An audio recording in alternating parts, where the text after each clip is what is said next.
The time changes.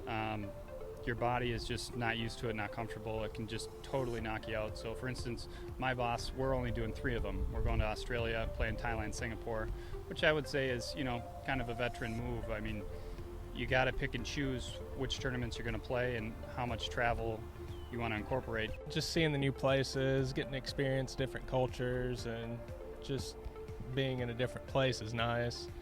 Obviously the parts you dread are the 15 hours on the plane, not being able to move, and all that, because that's no fun. Once you actually get over there, the travel isn't that bad. The travel once you get into Asia is really simple. It's just the long flight to get there. I've got to play a lot of golf internationally, and for me that's a big thing. Played some really nice courses. And to get to the hotel, you got to drive on the F1 track in Singapore. So once I saw that, I went and started watching it on TV, and then once I saw the race on TV, I'm like, oh, I've been there.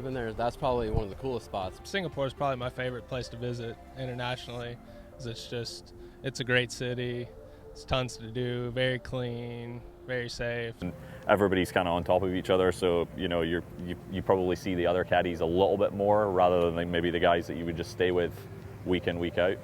So I don't think there's really any negatives other than when you fly back, because you just know that it's going to take a day and a half.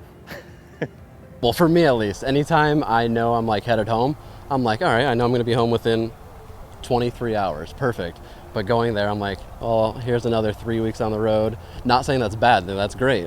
That's always a good problem, but coming home's always a little easier for me.